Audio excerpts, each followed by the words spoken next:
ว่าแต่ผู้สาวบ้านคุณอยู่ที่ใดจะว่าผมจะรีบไปต่อให้เมาแค่ไหนก็ไปหา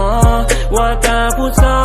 วบ้านคุณอยู่ที่ใดขอกระซิบว่ารักใกล้ๆบ้านอยู่ไหนลองบอกอายมาอายอยากดูเปิดประตูเข้าหัวใจไม่ได้เจ้าชู้ว่าแต่บ้านหนูอยู่หนใดบอกให้รู้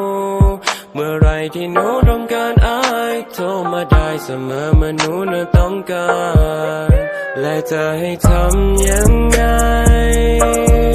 ผมไม่เข้าใจทำไมคุณรักเขานักหนาและจะให้ทำยังไงหรือต้องเกณฑ์หายหลับไปตามทางที่ต้องการว่าแต่ผู้สาวบ้านคุณอยู่ที่ใดจะว่าผมจะรีบไป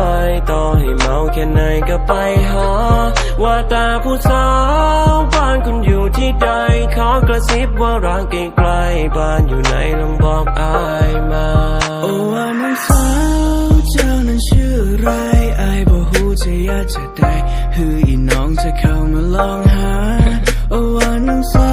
วอายเป็นคนซึ่งตึงวันทั้งวันก็ดีแต่ซึ่งคนซึ่งตึงเธอคงไม่หันมาน้องสาวอยู่ไหนบอกทีได้ไหมเดี๋ยวพี่ไปหาเพื่อลั่นว่าใจครั้งว่าผมรักคุณมีห่วงราตรีที่แสนอบอุ่นรอยยิ้มที่หวานละมุนแต่ว่าตอนนี้คุณอยู่ที่ไหนมากันว่าแต่ผู้สาวบ้านคุณอยู่ที่ใดจะว่าผมจะรีบไปต่อให้เมาแค่ไหนก็ไปหาว่าแต่ผู้สา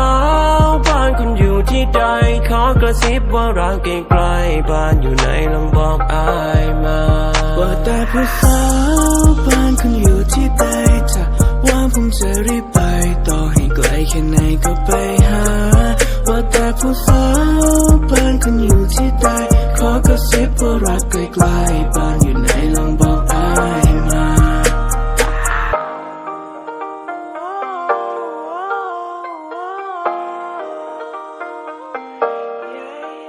งามขนาด